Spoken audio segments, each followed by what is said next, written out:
Nessas leituras de hoje, nós temos na verdade dois caminhos. Nós temos lá no Antigo Testamento, Elias esperando um trovão, esperando um furacão, na revelação de Deus, e na verdade Deus se revela na brisa suave. E aí no Evangelho nós temos também os discípulos querendo que Deus faça chover fogo do céu para aniquilar os samaritanos que não deixaram Jesus entrar na cidade deles.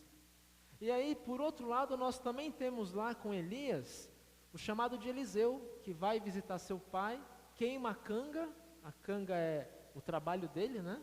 Então ele não vai mais trabalhar com os bois e passa a seguir o profeta. E também na leitura do Evangelho nós temos Jesus chamando várias pessoas e cada uma delas dando desculpas diferentes de Eliseu, desculpas para não ir. Nós vamos abordar na verdade a primeira linha, o profeta Elias esperando talvez uma tormenta, um grande sinal, um grande milagre, um Deus poderoso, e na verdade Deus se revela pela brisa. E aí os discípulos também, esperando que Jesus faça descer fogo do céu, e Jesus simplesmente segue adiante. É engraçado que nós às vezes somos iguais, né? Queremos grandes sinais na nossa vida, queremos marcar a história do mundo, queremos coisas grandiosas para nós mesmos. E às vezes nós não atingimos essas coisas. A gente começa no texto de Lucas capítulo 9, lembrando um pouco da rivalidade entre judeus e samaritanos. Para entender esse texto, dessa rivalidade, a gente tem que compreender o contexto da época.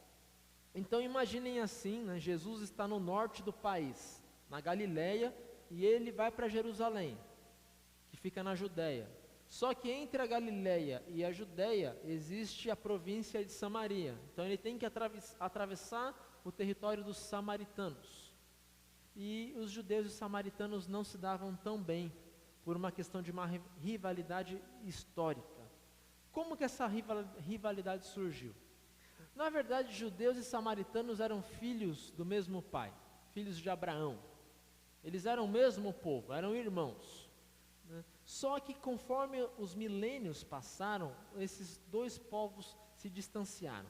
A rivalidade começa quando o reino do norte reúne 10 tribos, 10 filhos de Jacó, e o reino do sul fica com duas tribos. Então os judeus constituem a tribo de Judá, o país de Judá, o reino de Judá, e o norte funda o estado de Israel. A rivalidade já começa nessa divisão de territórios, divisão de história. Só que na verdade ela se torna mortal quando nós temos impérios chegando ali, dominando todo aquele território.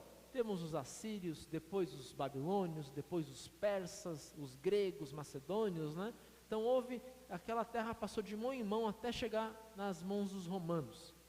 E aí em cada dominação, especialmente entre a dominação assíria e babilônica, o povo que morava lá, os judeus e samaritanos, eram levados, deportados para outras regiões, para enfraquecer o povo mesmo. E outras pessoas de outros lugares eram deportadas para lá, para haver uma mistura racial. A rivalidade se concretiza quando os judeus são, de certa forma, bem fiéis a não se misturar com outros povos.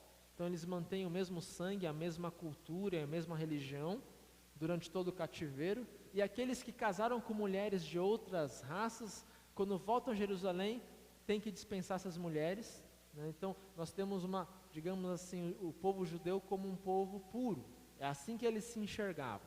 E o povo samaritano foi mesclado. As 10 tribos se misturaram aos outros povos. Então nós não temos ali o sangue de Abraão puro. Então essa é a rivalidade. Os judeus olhavam para os samaritanos e diziam assim: vocês contaminaram o nosso sangue, casando com mulheres de outros povos. E de certa forma os samaritanos haviam não só contaminado talvez essa coisa do sangue, né? Mas contaminado a religião. Eles adoravam ao Deus igual dos judeus, mas eles tinham ali algumas idolatrias que acabaram entrando na Samaria por influência de gregos e romanos. A tal ponto de no Monte Gerizim, que era o monte da Samaria, onde havia adoração a Deus, no mesmo monte eles tinham um templo para César e para os deuses gregos. Eles não viam tanto problema assim. O judeu já não. O judeu eles não adoravam outros deuses. Então a rivalidade é religiosa também. A rivalidade aumenta quando os judeus voltam para Jerusalém para reconstruir o templo e os muros, e os samaritanos se opõem a isso. Os samaritanos se opõem de tal forma que eles se aliam ao exército árabe, ao exército persa, contra Judas, ou melhor, ao exército romano, contra o próprio Judas Macabeu. Ali começa toda uma revolução. Ali na época de Jesus, aquilo está fervendo entre judeus e samaritanos. A rivalidade da própria guerra. Então essa é a rivalidade, judeus e samaritanos. E aí quando Jesus, que era um judeu, decide sair da Galiléia e ir para Jerusalém, ele manda discípulos irem à frente dele, até a Samaria, para preparar um lugar para ficar, porque a caminhada era longa. Só que os samaritanos, quando percebem que aquele grupo estava indo a Jerusalém, eles não dão nenhuma hospitalidade àquele grupo, porque veem que aquele grupo era judeu e que aquele grupo ia a Jerusalém, ou seja, para eles era uma desfeita ao templo em Gerizim. Para que esses judeus têm que ir até Jerusalém se tem um templo aqui na Samaria para adorar a Deus? Então eles não dão pouso, não dão morada a Jesus. E na cultura antiga, você negar a sua casa, a sua cidade a um estrangeiro, a um peregrino, era um pecado mortal. Todas as religiões do mundo grego, romano, do mundo antigo, tinham leis severas, punições severas a quem negava a hospitalidade. Para ter uma ideia, o deus grego chamado Zeus, o nome dele é Zeus, deus dos peregrinos, ou deus hospitaleiro. Hospedar as pessoas era um mandamento para os gregos. Você não podia fechar sua casa a um estranho. A coisa era tão assim cultural que quando um estranho ia à sua casa, você não podia perguntar o nome dele e de onde ele vinha. Primeiro você enchia a barriga dele, dava banho, e aí depois que ele estava satisfeito, você perguntava qual é o seu nome e de onde você vem. Você tinha que abrir sua casa, você tinha que ter sempre comida, água e um lugar para um estrangeiro, para um peregrino passar a noite lá. Era uma lei religiosa, era uma lei cultural. Talvez em São Paulo, né, negar a casa a alguém é algo muito natural. Tanto que a gente vê pessoas morrendo de frio na rua, porque nós negamos, de certa forma, nossas casas às pessoas que estão na rua. Naquela época não havia um mendigo na rua, passando frio. Por quê? Porque era obrigação da cidade acolher as pessoas que não tinham onde comer e aonde ficar aquela noite. Era uma lei. Ou seja, o que os samaritanos fazem era uma grande aberração. Negar a cidade, negar o prato de comida, negar uma cama a uma pessoa, mesmo um judeu, era algo horrível. E de certa forma, essa era uma mensagem que os samaritanos passavam assim: para nós vocês não são gente. Vocês não são gente. Vocês não merecem ficar nas nossas casas. Talvez é a mensagem que nós passamos a alguém que está na rua: ó, posso te dar uma comidinha aqui, mas vir na minha casa já é um pouco demais. Não é gente igual a gente, é uma gente inferior. É essa mensagem que talvez nós passemos às pessoas e temos na nossa cabeça. O fato é que os samaritanos viram Jesus dessa forma. Você não está dentro dessa lei da hospitalidade porque você é judeu. Mas os judeus também não são inocentes nessa história, né? Os judeus também tinham profundo ódio dos samaritanos.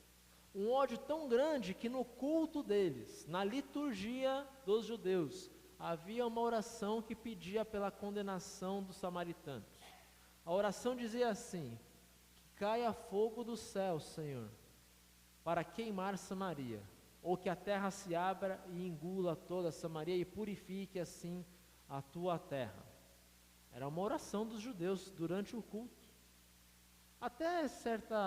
De certa forma, até o século retrasado, nós também oramos pela condenação dos judeus que crucificaram Jesus. Isso saiu da liturgia 100, 200 anos atrás, mas nós também orávamos: ó Deus, que ou que o povo judeu se converta, ou que o povo judeu então seja condenado. Aí após o holocausto, tudo isso foi revisado, ninguém mais diz isso na igreja, mas essa rivalidade fez parte da igreja cristã, em geral. né? Não foi só na Alemanha, foi em toda a cristandade, orava-se assim na oração geral, em alguns cultos especiais, especialmente na Sexta-feira Santa, né? Que o povo que crucificou Jesus se converta a ele, ou então que seja condenado perpetuamente. Isso nós não oramos mais. Mas de certa forma isso mostra que nós, seres humanos, gostamos de rivalidade. Por que nós gostamos de ter rivais? Por que nós gostamos de ter aquele inimigo íntimo no trabalho? Ou na família? Talvez o nosso rival seja o nosso próprio irmão, nossa própria irmã. Por que nós gostamos de eleger inimigos? E às vezes sem qualquer motivo real. Nós participamos de um grupo pequeno ou grande, não interessa. Nós acabamos de certa forma elegendo aqueles com quem nós temos certa rivalidade. Talvez até num jogo de futebol, num campeonato esportivo, você vai eleger o seu inimigo mortal. Por que nós gostamos de fazer isso? E olha que nós não temos motivo como os judeus, né? Ninguém fez guerra contra a gente, como os samaritanos. E nós não temos motivo como os samaritanos. Ninguém ora para que a gente seja engolido pela terra, ou que caia fogo do céu na nossa igreja, ou na nossa família. Mas a verdade é, nós elegemos nossos rivais. Nós não visitamos algumas pessoas das nossas famílias, a tal ponto de dizer assim: se fulano vai à festa, então eu não vou. E por motivos os mais estúpidos possíveis, né? Talvez a menina que está afim do rapaz que eu gosto, já é minha rival, já odeio completamente aquela menina. Ou o menino que está afim da menina que eu gosto, eu odeio completamente, e até ficaria feliz se ele se mudasse do estado. Ou no trabalho, né, aquele cara que é um pouco mais descontraído do que eu, mas eu sou mais competente, ele acaba conseguindo o que ele quer e eu não, é uma rivalidade que eu tenho. Ou a rivalidade que nós temos no Brasil hoje, né, uma rivalidade política, quem vota na Dilma, quem não vota na Dilma, e fica aquela discussão. E alguns até param de vir à igreja, talvez, porque, mas pastor, o fulano colocou no Facebook lá algo contra a Dilma, e é algo que eu não concordo. Então, às vezes nós acirramos nossa rivalidade por motivos muito pequenos. Mas isso só mostra que o nosso coração gosta disso. Se você visitar um berçário, uma creche, uma escola de crianças, elas já têm os seus rivais, já têm os seus grupinhos. Mesmo que o grupinho seja assim, meninos contra meninas. Verdade é que está no coração humano essa vontade de separação, essa vontade de ter um grupo rival, essa vontade de competição. Tanto é verdade que muitos de nós rende melhor no trabalho, na escola ou nos esportes, se tem alguém no nosso cangote, chegando perto da nossa competência, chegando perto da nossa nota, aí eu vou me esforçar mais para manter o primeiro lugar. Se eu estou a milhas de distância, eu nem me esforço tanto, mas se tem alguém no meu cangote, meu rival, eu me esforço mais.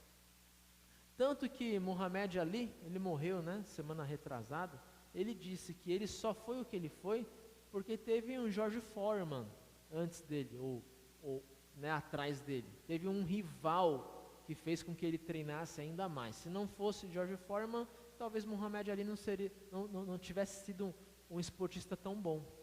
O próprio Alain Prost fala isso da Ayrton Senna. Eu não tenho raiva do Senna, eu agradeço ao Senna por ter existido, porque se não fosse ele, eu não seria quem eu sou agora, eu não teria corrido como eu corri. Eu tive um rival à minha altura. Ou seja, nós gostamos de ter um rival. Nós precisamos do ódio, ou nós precisamos de uma raiva, nós precisamos de alguém que a gente não vá com a cara para fazer as coisas melhor. A gente pode pegar o próprio distrito. Quando nós temos uma taça em disputa num jogo, ou numa Olimpíada Cultural, as peças teatrais e os times esportivos treinam muito antes e com muito mais afinco. Por quê? Porque há uma rivalidade pela taça em jogo. Então eu vou fazer o meu melhor. Se tira a rivalidade, se tira a disputa, não precisamos caprichar tanto. Essa é a realidade. Nós gostamos de ter rivais. E isso nos torna, de certa forma, melhores. Mas será que é melhor de verdade? Será que ter um rival nos torna melhor diante de Deus? Diante de nós mesmos? Quando você se olha no espelho, você se agrada de ter ódio, ou raiva, ou rancor, ou seja a palavra que você der para isso? De alguém? Ah, não tenho raiva. Você não tem raiva, mas não vai com a cara. Não quer ver a pessoa, então você tem raiva. Por mais que você não chame isso de raiva, não tenho nada contra, até quero que Deus abençoe. Mas se a pessoa bater na sua porta, de repente você não vai querer recebê-la. Na verdade você tem raiva, tem ódio, é o seu rival, é a sua rival. Mesmo dentro da igreja, nós temos os nossos rivais, né? Porque nós gostamos disso. Na verdade, quando nós buscamos rivais, nós estamos tentando fazer duas coisas. Uma é transferir a culpa para outra pessoa, para o rival. Ah, eu odeio aquela menina porque ela roubou meu namorado. Será que ela roubou? Ou será que você não perdeu primeiro? Pode ser que ela roubou, mas você também perdeu. Você também é culpado. Ah, eu odeio aquele rapaz porque ele tirou minha chance de melhorar no emprego. Será que foi só isso? Será que ele só puxou seu tapete? Será que você também não foi um pouco desmazelado, incompetente também? Então nós gostamos de ter o rival, que aí a gente detona ele. Ele é o culpado, ele me persegue, ele puxou meu tapete, ele fez eu fracassar, meu sócio roubou tudo de mim. Será que seu sócio é 100% culpado? Você não foi ingênuo também? Enfim, é bom ter um rival porque a gente transfere a culpa toda para o rival. Ah, minha vida é assim porque meu ex-marido me largou. Sua vida é assim porque o seu seu ex-marido te largou? Ou porque você está transferindo tudo isso para ele? Nós gostamos de colocar a culpa do vazio que sentimos na vida em outra pessoa. Por isso é bom ter um rival. É bom ter alguém para culpar. E segundo, nós jogamos tudo no rival porque a nossa vida é vazia. Porque eu preciso de alguém com quem eu tenha uma competição para ser melhor. Porque eu preciso ter ódio ou raiva, ou seja o que for, de alguém para eu ser uma pessoa mais competente no trabalho ou me sentir melhor. Eu preciso ter uma rival mais bonita que eu para eu cuidar de mim mesma ou de mim mesmo, ter um rival para eu cuidar de mim mesmo. Enfim, às vezes nós temos uma vida tão vazia que precisamos desse sentimento de rivalidade para melhorar. Meu vizinho pintou a casa, meu rival, vou trabalhar mais, vou pintar também. Se a nossa vida é vazia a esse ponto, de que nós melhoramos ou fazemos as coisas por rivalidade, então a nossa vida continuará vazia, mesmo cheia de rivais. Continuará vazia como a vida daqueles samaritanos e daqueles discípulos judeus. Vazia, cheia de rival, cheia de ódio, de raiva de um e do outro, vazia. Sua boca é cheia de fofoca, mas ela é vazia. Você fala mal daqueles que você não gosta, mas a sua vida, a sua boca continua vazia. A sua mente se ocupa de sentir mágoa e rancor das pessoas, sua mente continua vazia. Você não vem à igreja porque alguém te tratou mal, é o seu rival na igreja. Sua vida, seu domingo vai continuar vazio. Não há outra saída. Você pode encher sua vida de raiva, de ódio, de desculpas, transferir suas culpas, seus pecados para outras pessoas, sua vida continua vazia. Você pode falar que você não deu certo na sua carreira porque seu filho nasceu, e você sabe que isso não é verdade totalmente, pode ser um pouco, mas não totalmente. Não adianta culpar seus filhos por você não ser aquele que você sonhava ser. Não adianta culpar seu pai doente por você não ser aquele que você gostaria de ser agora, porque você tem que cuidar dele. A verdade é, temos que parar de transferir nossa culpa para outras pessoas.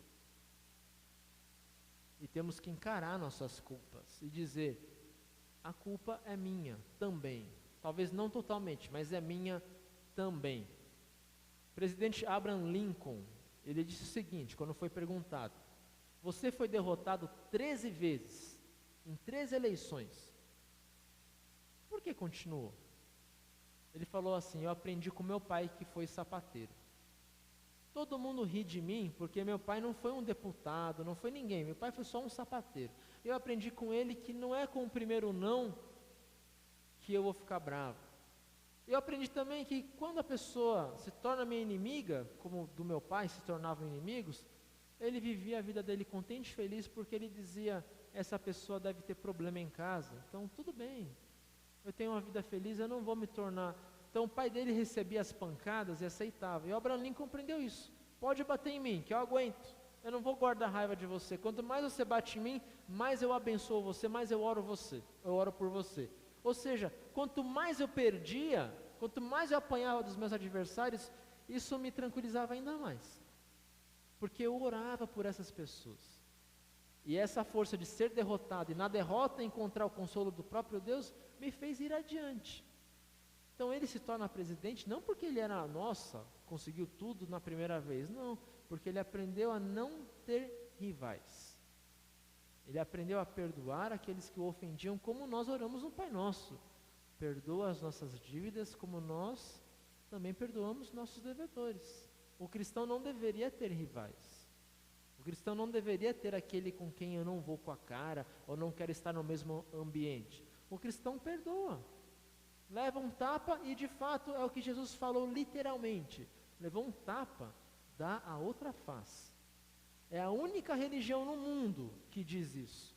Qualquer outra religião vai dizer, dá um tapa, mate o infiel, coloque bomba, exploda.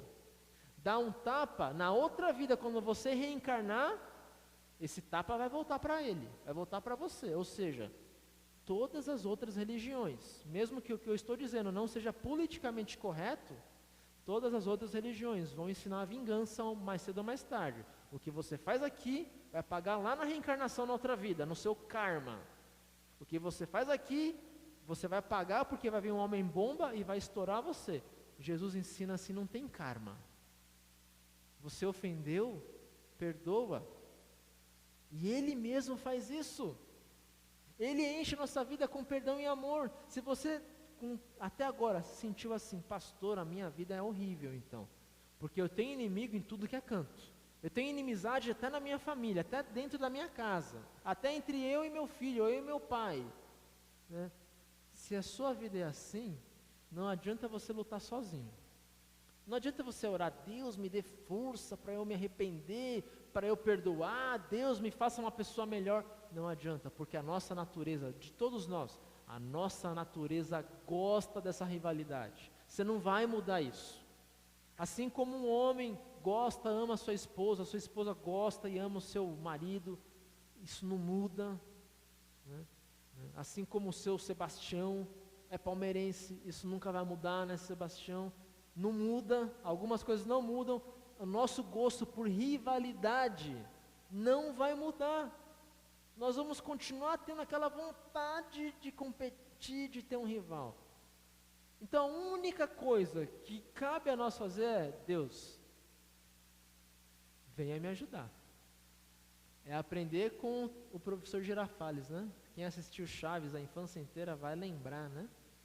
O professor Girafales ensinou aquelas crianças uma vez, né? Olha, se vocês lerem os livros, serão iguais a mim, né? Eles jogaram os livros para fora, né? Ah, não quero ser igual o professor Girafales, né? E ele perdoava aquelas crianças, né? O perdão dele, de certa forma, como você vai acompanhando Chaves, o perdão do seu Girafales vai mudando aquelas crianças. O Kiko, a Chiquinha, o Chaves, né? Aquilo vai mudando. Ou uma vez quando o Chaves comeu todos os churros da dona Florinda, não sei se vocês lembram disso, uma pessoa só comprou os churros, ele pegava aquela moeda, emprestava para ele mesmo, ia para o outro lado, comprava uns churros dele mesmo, pagava, emprestava a moeda, ele comeu tudo. E a dona Florinda, você quando é criança pensa assim, se ela bate no seu Madruga, ela vai espancar esse moleque. Ela perdoa, ela olha para o Chaves, tem misericórdia daquele rapazinho que estava com fome. Chaves, você fez bem, deixa até a moedinha com ele, né? Aquilo muda o coração, vai mudando o coração do Chaves. A gente vê isso em todo seriadinho infantil do Chaves, a gente vê essa coisa do perdão acontecendo. A dona Florinda perdoa o seu Madruga no Natal, né? Ela vai dar um tapa, no Natal ela perdoa, não bate nele. Enfim, a gente vê essa coisa acontecendo num seriado simples. É mais ou menos isso que Jesus faz com a gente. Ele perdoa. Você vendeu todos os churros, comeu, Deus tem misericórdia de nós. Então, a nossa saída não é tentar mudar a si mesmo, mas é olhar para Jesus. E quando nós lemos o Evangelho, nós vemos esse perdão atuando. O que Tiago e João queriam fazer com os samaritanos? Quem lembra? Sem olhar na Bíblia agora. O que eles pediram a Jesus? Os samaritanos falaram: não vão entrar aqui na nossa cidade. O que eles pedem? Desce fogo do céu, Senhor. Vamos fazer descer fogo do céu e queimar eles. Jesus os repreende. Jesus, sendo judeu, os repreende. Não é assim. Jesus segue adiante. Como Jesus atua na vida daqueles que têm raiva? Ele aponta para a cruz e diz: eu vou seguir adiante. Eu vou até Jerusalém. Vamos adiante. Então a única forma de lidar com a raiva e a rivalidade é olhar para Jesus e seguir adiante com Ele. É olhar para João e Tiago e não ficar ali com raiva, mas seguir adiante até Jerusalém. Jesus estava indo a Jerusalém fazer o que, afinal? Por que ele ia passar nos samaritanos e ir para Jerusalém? Porque ele estava indo para morrer lá. Ele estava indo para ser condenado, julgado e crucificado. Ele estava indo lá para abençoar os samaritanos e os judeus, abençoar todos os povos da terra. Então a forma como Jesus lida com a rivalidade, com a falta de amor, é amando.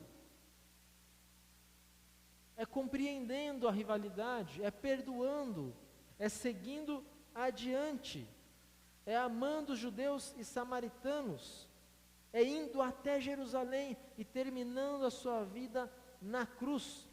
É assim que Jesus lida com a nossa vida.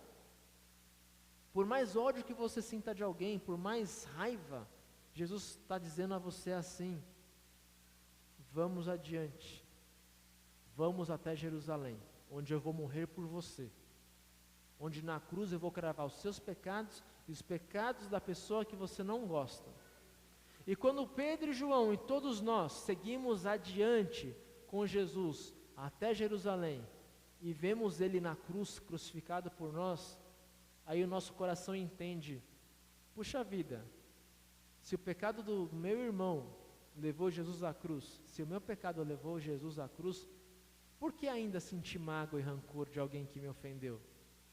Porque a ofensa que foi dada a mim já foi perdoada por Jesus quando Ele morreu na cruz. Não tem por que eu guardar mágoa. Guardar mágoa e raiva de alguém é cobrar um pecado duas vezes. Por quê? Porque aquele pecado já foi cobrado de Jesus. Ele morreu para perdoar aquele que te ofendeu. Então quando você perdoa alguém, não é aquela coisa falsa como muitos cristãos pensam. Não, perdoar é esquecer, é fingir que não aconteceu. Eu perdoo, mas eu também não quero ficar de lero-lero, não. Eu perdoo, cada um para o seu canto. Não é esse perdão vazio. Porque quem encara assim, pensa que o perdão é algo que você diz: eu perdoei, pronto. É algo vazio, algo que não custa quase nada. É só você falar que perdoou. Não. Toda vez que você perdoa alguém, Jesus está pagando esse perdão na cruz. Quando você perdoa uma pessoa, você está derramando o sangue de Jesus sobre a vida de quem você está perdoando. Quando você perdoa o seu filho ingrato, você está o abençoando com o sangue de Cristo. Quando você é perdoado, você está sendo derramado, você está sendo ungido pelo sangue de Jesus. A única forma de um casamento dar certo, uma família, uma igreja dar certo, é ter muito sangue de Jesus. Porque onde o pecado abunda, onde o pecado tem muito pecado, o sangue de Jesus, a graça de Jesus tem que ser ainda maior. E que família não tem pecado? O que seria das famílias enlutadas aqui, se não fosse o perdão de Jesus? Se não fosse lembrar que todo pecado cometido contra a Dona Maria ou contra a Dona Erna, todos os pecados que os filhos e as pessoas cometeram contra elas, foram perdoados no sangue de Jesus. Dona Erna e Dona Maria derramaram o sangue de Jesus sobre nossas cabeças ao nos perdoar os pecados, ao perdoar a desobediência dos filhos, ao perdoar a grosseria dos maridos, ao perdoar pessoas da igreja que os ofenderam. Elas derramaram sangue sobre nossas cabeças. Ao perdoar o pastor que esqueceu uma visita, e ela preparou o bolo, há sangue de Cristo derramado em nossa cabeça por meio da Dona Maria e da Dona Erna, que perdoaram, que disseram, vamos adiante, não vou guardar raiva e mágoa e rancor, vamos adiante. E elas também foram sepultadas, morreram com muito sangue de Jesus derramado sobre elas, porque os filhos perdoaram quando as mães não foram talvez as melhores mães do mundo, quando os seus maridos perdoaram, quando elas também não foram as melhores esposas do mundo e os ofenderam, elas foram sepultadas no sangue de Cristo, porque nós também as perdoamos ricamente. Viver em família, viver em casamento é isso. Se não houver perdão e sangue de Jesus todos os dias, se você não compreender que o perdão tem um custo, e o custo não é eu que pago, nem você, mas é Jesus na cruz, não tem família, não tem casamento, não tem igreja. Então a saída que nós temos é ir adiante, é não ficar na Samaria ali olhando para o portão da cidade e orando, Deus, faz chover fogo do céu sobre nossos rivais, ou abra a terra para engolir a cidade inteira, para engolir a província inteira. Jesus fala para Tiago e João, para com essa magoazinha, essa raivinha, vamos adiante, vamos a Jerusalém. Hoje, meus irmãos, é o dia que Jesus entra na sua vida e faz você seguir adiante, até a cruz dele. Nós como luteranos também, a raivinha teológica do passado deve passar. Celebrar a reforma aos 500 anos, não é celebrar que nós somos melhores, mas é celebrar que nós podemos abençoar as outras igrejas também, perdoando as outras igrejas e pedindo perdão também a eles quando nós os perseguimos, e assim ter muito sangue de Cristo sendo derramado em nós e nos outros. Ser luterano é dizer, o sangue de Cristo tem poder para perdoar os meus pecados e para perdoar os pecados daqueles que me ofenderam. Assim nós podemos seguir adiante. Então hoje, caminhando com Jesus até a Santa Ceia, que é a nossa Jerusalém, é o Cristo se dando a nós com seu corpo e sangue. Hoje é o dia de você ensinar alguém a seguir adiante também. Pega o seu telefone, liga para aquele que você tem uma diferença. Pode ser alguém da família, pode ser um amigo, pode ser um patrão, um empregado, um ex-patrão, um ex-empregado, alguém com quem você ficou assim, alguém que você não receberia na sua casa, alguém que você não doaria o seu rim. Você até diz, eu perdoei, está tudo esquecido. Mas doar meu rim para ele não. Então, pega o telefone e fala, olha, vamos esclarecer aquele ponto lá, eu sei que a gente se conversou, mas eu quero dizer para você o seguinte, eu te perdoo de verdade. Não é só para a gente manter a aparência, não, eu te perdoo de verdade, porque o sangue de Jesus derramado sobre mim me perdoou de todos os pecados, e eu quero dizer para você, Jesus derramou seu sangue na cruz para que eu tenha força para te perdoar de verdade. E se um dia você precisar de mim, precisar do meu rim, minha casa está aberta. Não vou ser samaritano, não vou fechar minha casa a você.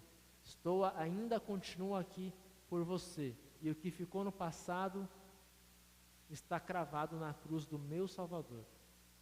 Ao perdoar o seu inimigo, o seu rival dessa forma, não tem como ele não ter uma reação diante dessa graça. Ou ele vai dizer, esse cara está louco e está tirando com a minha cara, ou ele vai dizer, por que isso? Ele vai ficar assim, abismado, surpreso pela alegria, surpreso pela graça. Assim é a graça de Deus. A graça de Deus nos surpreende. A graça de Deus não é feijãozinho com arroz, não. A graça de Deus é uma grata surpresa. Quem acha que o perdão de Deus e a graça de Deus é algo que eu mereço, que não tem nenhuma surpresa, eu fui batizado, eu me confirmei, eu tomo Santa Ceia. Não, o perdão de Deus, a graça de Deus é uma consequência disso tudo, não. A graça de Deus tem que ser sempre aquela coisa, meu Deus, que maravilha, porque eu não mereço isso. Meu Deus, o sangue de Jesus derramado sobre mim, eu não mereço. Meu Deus, a minha mãe me perdoou, eu não mereço. Meu pai me perdoou, eu não mereço. Meu filho me perdoou, eu não mereço. E aí quando nós somos surpreendidos pela graça, o Espírito Santo toma todo o nosso ser. Eu não canso de citar o exemplo do seu João, ex-marido da dona Judite. Ele foi surpreendido pela graça. abandonou a família e mesmo assim, nos últimos meses e anos, quem esteve do lado dele foi justamente a quem ele abandonou. Qualquer pessoa diria, meu pai, ele não é meu pai, eu não vou cuidar dele. Não, eu perdoei ele, eu perdoei meu pai, não tenho mágoa, mas cuidar dele já é demais. Gastar dinheiro com o tratamento dele, não, ele nunca esteve aqui para mim. Não, eles perdoaram, gastaram dinheiro, deram as casas para que seu pai morasse lá. E isso fez com que um homem que foi excomungado da nossa igreja na década de 90 por pecado, por adultério, fosse recebido a fé novamente. Por quê? Os filhos e a ex-esposa simplesmente seguiram adiante e derramaram sobre a cabeça do seu Raimundo o sangue de Jesus. Você tem a chance de trazer o seu inimigo para Jesus, surpreendendo ele com a graça e o perdão de Deus, seguindo adiante. Que Deus inunde muito a nossa vida com o seu sangue, pois muito será perdoado quando o sangue de Jesus é derramado sobre todos.